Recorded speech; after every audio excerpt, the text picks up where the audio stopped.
पाय नमस्तुभ्यम। हर हर महादेव। दोस्तों, आप सभी लोग जानते हैं कि 13 जुलाई 2024 को पड़ रही है शनिवार अष्टमी तिथि। दोस्तों, यह जो अष्टमी है आषाढ़ महीने में पड़ने वाला सबसे बड़ी अष्टमी है, क्योंकि यह गुप्त नवरात्रि के दिनों में पड़ रही है, जिसका बहुत ही बड़ा और विशेष महत्व होता है। और ऐसा दिन पूरे साल में सिर्फ एक ही बार आता है। और दोस्तों, आप सभी लोग जानते हो कि अष्टमी का अगर सबसे बड़ा कोई उपाय है तो वो 108 चावल के दाने वाला उपाय है। तो दोस्तों, इस शनिवार की अष्टमी तिथि के दिन आप लोगों को इस 108 चावल के दाने वाले उपाय को जरूर करना है। बहुत सारे लोग होंगे जिन लोगों ने इस उपाय को न किया हो, मतलब पूरा महीना निकल गया आषाढ़ महीने का, उन्होंने किसी भी दिन इस 108 चावल के दाने वाले उपाय को न किया हो। पर दोस्तों, आपके पास एक आखिरी मौका बचा हुआ है, जो कि 13 जुलाई के दिन। तो इस दिन आप लोगों को इस वाले उपाय को जरूर कर लेना है। भले ही आपने पूरे महीने भर इस उपाय को न किया हो, पर अगर आपने इस आषाढ़ महीने के शनिवार अष्टमी के दिन अगर इस वाले उपाय को कर लिया, तो आपको इस उपाय को करने का वो फल मिलेगा जिसकी आपने कभी कल्पना भी नहीं करी होगी। इसीलिए आप लोग इस वाले उपाय को एक बार जरूर कर लेना, ताकि आप लोगों के हाथ से यह मौका न जा सके और आपको इस उपाय को करने का फल मिल सके। दोस्तों, यह उपाय पंडित जी ने अपनी अभी की ही शिव महापुराण की कथा में बताया है, जिस उपाय को आज हम आपको बहुत अच्छे से समझाने वाले हैं। इस वीडियो को देखने के बाद इस उपाय को समझने के लिए आपको कोई और वीडियो को देखने की जरूरत नहीं पड़ेगी। तो चलिए दोस्तों, उपाय को शुरू करते हैं। देखिए, यह इस आषाढ़ महीने के शनिवार गुप्त नवरात्रि के दिन यह इतना खास होता है, इतना महत्वपूर्ण होता है। देखा है कभी कभी बड़े बड़े पूजा पाठ अनुष्ठान से जो मनोकामना पूर्ण नहीं होते, वो आषाढ़ महीने के दिन एक छोटे से उपाय करने से ही आपकी मनोकामना पूर्ण हो जाती है। और बहुत सारे लोगों ने इस उपाय को किया भी है और उनको इस उपाय को करने का फल भी जरूर मिला है। अगर आप लोग भी इस उपाय को करना चाहते हैं तो आप इस उपाय को पहले अच्छे से समझ लेना, सुन लेना, उसके बाद करना। आपको इस उपाय का फल जरूर मिलेगा और इस उपाय को कर लेने से आपके घर में चाहे किसी भी प्रकार की दुख और समस्या क्यों न चल रही हो, आपको उसका कारण भी नहीं पता है कि भाई यह समस्या किस कारण से चल रही है। उसका कुछ भी कारण हो सकता है, जैसे पितृ दोष हो सकता है या किसी भी तरह का मंगल दोष भी हो सकता है। तो इस दिन आप लोगों को यह वाला उपाय कर लेना है। यह एक ऐसा उपाय है जिस उपाय को अगर किसी विशेष दिन पर किया जाए तो भाई उस विशेष दिन का जो है वह तो हमें मिलता ही मिलता है। पर हमने उस दिन पर इस उपाय को किया है तो हमें उससे भी बड़ा फल मिलता है, और फल बहुत जल्दी मिलता है, क्योंकि आप इस उपाय को बहुत ही बड़े और विशेष दिन पर कर रहे हो। तो चलिए अब उपाय के बारे में बात करते हैं, लेकिन उससे पहले आप लोगों को यह जानना आवश्यक है कि आखिर यह उपाय किस समय करना है, किसको करना है और कैसे करना है। तो चलिए हम आगे आपको वीडियो में एक एक करके बता देते हैं। लेकिन उससे पहले अगर आप लोग हमारे चैनल पर नए हैं तो हमारे चैनल को सब्सक्राइब कर लेना और इस वीडियो को लाइक करके कमेंट बॉक्स में श्री शिवाय नमस्तुभ्यम ओम नम शिवाय जरूर टाइप कर देना। तो दोस्तों, इस 108 चावल के दाने वाले उपाय को हमें इस शनिवार अष्टमी के दिन कैसे करना है, किसको करना है, किस समय करना है और कहां पर करना है, ये सारे सवालों के जवाब आपको इस वीडियो में मिल जाएंगे। और जो ये वीडियो देखेगा भाई, उसको 108 चावल के दाने वाला उपाय जरूर करना चाहिए, क्योंकि इस दिन एक चावल के दाने का भी बहुत ही बड़ा और विशेष महत्व होता है। और जब बात आ जाए 108 चावल के दाने की, तो यह सोने पे सुहागा वाली बात हो जाती है और ये एक बहुत ही बड़ा उपाय हो जाता है इस शनिवार गुप्त नवरात्रि का। तो अब दोस्तों, इस 108 चावल के दाने वाले उपाय को आखिर करना किसको है, सबसे पहले हम लोग वो बात जान लेते हैं। तो देखो, घर की जो बड़ी माताएं बहनें होती हैं, उन माताओं बहनों में से कोई भी एक बड़ी माता बहन इस वाले उपाय को कर सकती है। और दोस्तों, अगर आप चाहें तो अपने घर में से सभी सदस्यों को भी इस उपाय को करवा सकते हैं। अगर किसी व्यक्ति की खुद की कोई मनोकामना है, खुद की कोई दुख और परेशानी है जो कि वह अपने लिए ही करना चाहता है इस वाले उपाय को, तो वह खुद अपने लिए भी कर सकता है। बाकी अगर कोई घर में से ऐसा है जो कि अपने पूरे घर परिवार की सुख और शांति के लिए ये वाला उपाय करना चाहता है, तो भाई वह भी कर सकता है, उसमें भी कोई दिक्कत वाली बात नहीं है। कहने का मतलब ये है कि इस उपाय को हर एक सदस्य भी कर सकता है और पूरे घर परिवार के सदस्य के लिए घर की बड़ी माताओं बहनों में से कोई एक माता बहन भी कर सकती है। माताएं बहनें अगर घर में उपस्थित न हो या वो यह वाला उपाय न कर पा रही हो तो फिर घर का कोई बड़ा सदस्य भी इस 108 चावल के दाने वाले उपाय को कर सकता है, चाहे फिर वह पुरुष ही क्यों ना हो। उसमें कोई भी दिक्कत वाली बात नहीं है। अब दोस्तों, इस 108 चावल के दाने वाले उपाय को हमें करना कहां पर है? हमें इसे शिव जी के मंदिर में जाकर करना है। बहुत सारे लोग प्रश्न करते हैं, हर एक उपाय को करते समय क्या हम इस उपाय को घर पर कर सकते हैं? तो इस वाले उपाय को आप घर पर नहीं कर सकते हो। इस वाले उपाय को करने के लिए आपको शिव जी के मंदिर ही जाना पड़ेगा। उसके बाद में दोस्तों, जो अगला प्रश्न निकल कर आता है वो यह आता है इस उपाय को लेकर कि आखिर इस उपाय को हमें किस समय करना है, सुबह के समय करना है कि शाम के समय करना है? तो देखो, इस वाले उपाय को आप लोग सुबह के समय भी कर सकते हो और शाम के समय प्रदोष काल में भी कर सकते हो। अब अगर आप पूछो कि भाई सबसे उत्तम समय कौन सा रहेगा इस 108 चावल के दाने वाले उपाय को करने का, तो हम आपसे बस यही कहेंगे कि इस उपाय को आप सुबह के समय करेंगे तो ज्यादा बेहतर होगा। बाकी अगर प्रदोष काल शाम के समय भी करेंगे तो भी अच्छा होगा, उसमें कोई भी दिक्कत वाली बात नहीं है। तो अब दोस्तों, जो अगली सबसे बड़ी और महत्वपूर्ण बात आती है वो यह आती है कि सुबह अगर हम उपाय को करेंगे तो हमें कितने बजे से लेकर कितने बजे तक के बीच में करना है, और शाम के समय प्रदोष काल में करेंगे तो हमें कितने बजे से लेकर कितने बजे के बीच में करना है। तो देखो, सुबह जितनी जल्दी हो सके आप उपाय को करने की कोशिश करना। बाकी अगर किसी कारणवश लेट भी हो जाओ, थोड़ी देर भी हो जाए तो 10 या 11 बजे तक भी आप उपाय कर लेना, पर 12 बजे से ज्यादा देरी ना हो, ठीक है? इस बात का ध्यान रखना। उसके बाद में दोस्तों, अगर शाम के समय प्रदोष काल की बात करें, प्रदोष काल का जो समय होता है वो शाम के 6 बजे से शुरू हो जाता है। मतलब शाम के 6 बजे से लेकर 7 बजे के बीच का जो समय होता है ये समय प्रदोष काल का समय होता है। पर अभी जो मौसम चल रहा है, इस मौसम में जो है शाम बहुत देरी से होती है, तो आप इस उपाय को 7 या 8 बजे के बीच में भी कर सकते हो। मतलब शाम के 6 बजे से रात 8 बजे के बीच में आप कभी भी इस वाले उपाय को कर सकते हो, उसमें कोई भी दिक्कत वाली बात नहीं है।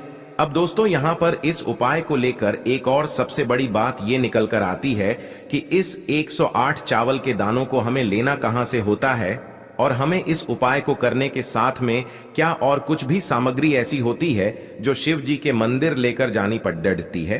तो देखो, यहां पर हम आपको बता दें, सबसे पहले आप लोग यह जान लो कि यह जो 108 चावल के दाने वाला उपाय है, सिर्फ और सिर्फ आप उपाय की सामग्री लेकर कभी भी शिव जी के मंदिर मत जाना, क्योंकि हमें भगवान के सामने यह नहीं दर्शाना है कि अगर हम भगवान शिव जी के मंदिर आए हैं तो अपने फायदे के लिए आए हैं। तो इसलिए जो भी पूजन सामग्री है, उपाय सामग्री है, 108 चावल के दाने, इसके साथ में आपको पूजन सामग्री भी जरूर लेकर जाना है। देखो, अगर सुबह के समय उपाय कर रहे हो तो सीधी सी बात है, 1 लोटा जल तो आप लेकर जाओगे ही जाओगे। वही 1 लोटा जल अगर मिट्टी का जल हो तो बहुत अच्छा रहेगा।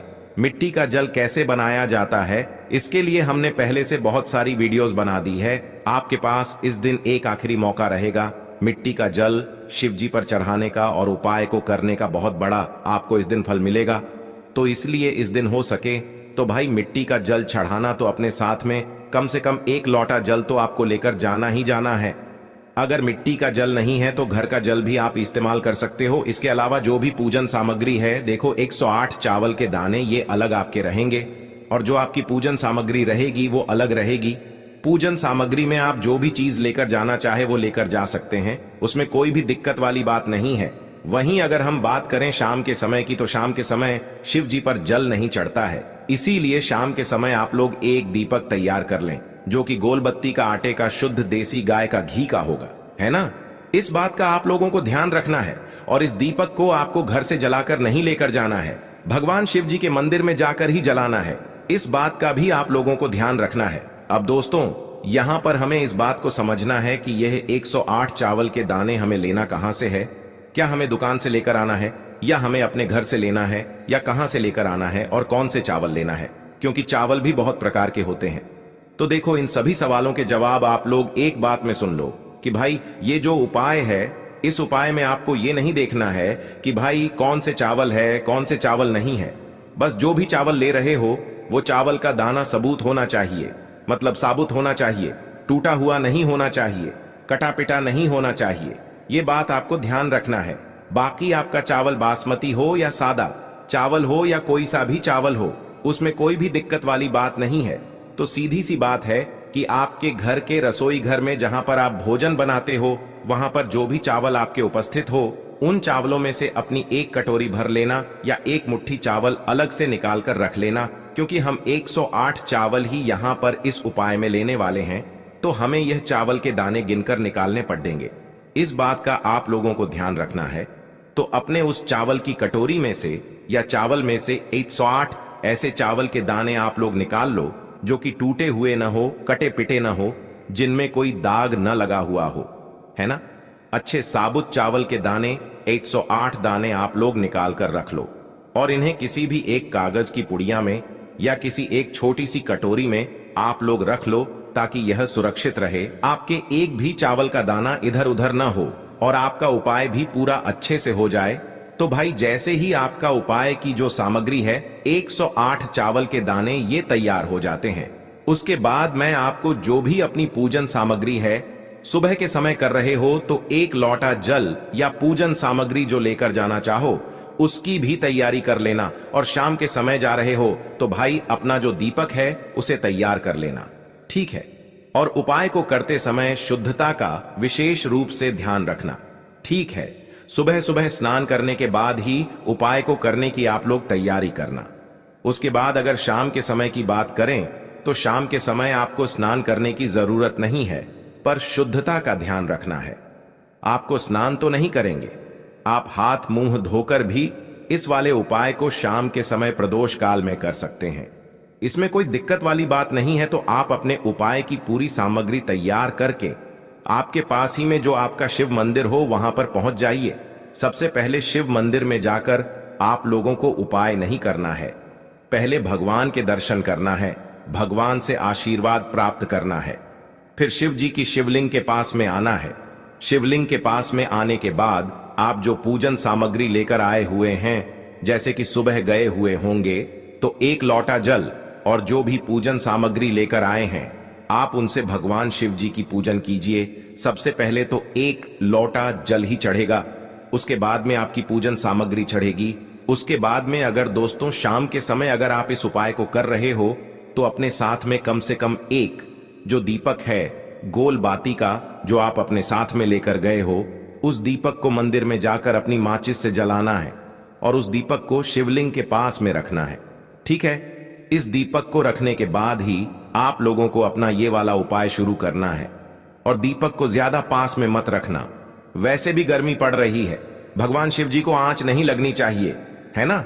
तो भाई जैसे ही आपकी पूजा अर्चना हो जाती है आप भगवान शिव जी को प्रसन्न कर लेते हैं।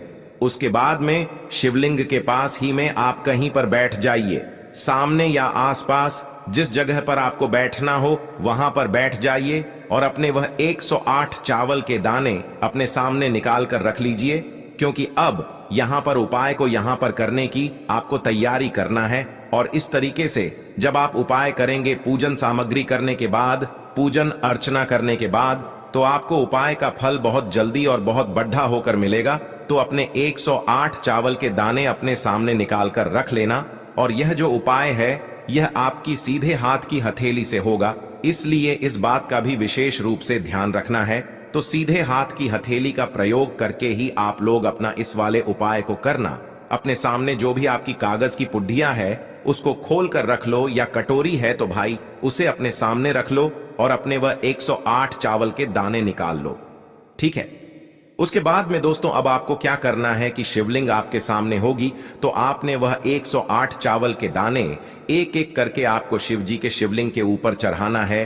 कहां पर चढ़ाना है? शिवलिंग के ऊपर चढ़ाना है, और कहीं पर भी नहीं चढ़ाना है। आपको अपने हथेली से तो शिवलिंग के ऊपर चढ़ाना है, भले ही फिर वो अपने आप जलाधारी पर गिर जाए या मतलब वहीं पर गिर जाए, उसमें कोई दिक्कत वाली बात नहीं है, पर आप चढ़ाओ शिवलिंग के ऊपर ही। तो आपको क्या करना है, अपना पहला चावल का दाना उठाना है, श्री शिवाय नमस्तुभ्यम बोलना है, और शिवलिंग पर चढ़ा देना है। इसी तरीके से दूसरा चावल का दाना उठा है, शिवलिंग पर चढ़ाना है और मंत्र बोल देना है। और फिर तीसरा चावल का दाना उठाना है, श्री शिवाय नमस्तुभ्यम बोलना है और चढ़ा देना है। इसी प्रकार से आपको पूरे 108 चावल के दाने एक एक करके शिव जी के शिवलिंग के ऊपर चढ़ाना है और भगवान से प्रार्थना करते जाना है। मतलब प्रार्थना तो आपको आखिरी में करना है, पर हर एक चावल के दाने को चढ़ाते समय श्री शिवाय नमस्तुभ्यम जरूर बोलना है। उसके बाद ही में यह चावल का दाना शिवलिंग के ऊपर आपको चढ़ाना है।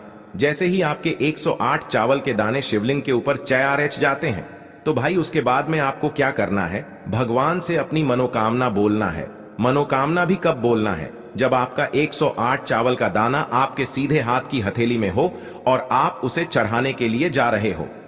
श्री शिवाय नमस्तुभ्यम बोलकर उस आखिरी चावल के दाने को शिवलिंग के ऊपर चढ़ा देना और भगवान से फिर अपनी वह मनोकामना बोल देना, जिस मनोकामना के लिए आप लोग अपना यह वाला उपाय कर रहे हो। जिस भी दुख और परेशानी के लिए आप लोग अपना यह वाला उपाय कर रहे हो, उसके बाद में जैसे ही आप अपनी मनोकामना बोल देते हो, आपका यह वाला उपाय पूरा हो जाता है। पर दोस्तों, उपाय को करने के बाद आप लोगों को 2 मिनट भगवान शिव जी के मंत्र का जाप जरूर करना है। और मंत्र का जाप करने के बाद भगवान से एक और बार प्रार्थना करना है अपनी मनोकामना के लिए या अपनी जो भी दुख और परेशानी है उसके लिए। इसके बाद में आप लोग भगवान को देखकर भगवान से प्रार्थना करके उनसे आशीर्वाद लेकर वहां से उठ सकते हैं और अपने घर पर जा सकते हैं। बस दोस्तों, यहां पर यह वाला उपाय पूरा हो जाता है। इस तरीके से जो भी व्यक्ति छोटी छोटी चीजों का ध्यान रखते हुए इस 108 चावल के दाने वाले उपाय को करेगा, निश्चित सी बात है उसे उसकी मनोकामना जल्द ही पूर्ण होगी और जो भी दुख और परेशानी है वो भी बहुत ही जल्दी दूर होंगे। और दोस्तों, अगर आपको हमारी ये वीडियो पसंद आई हो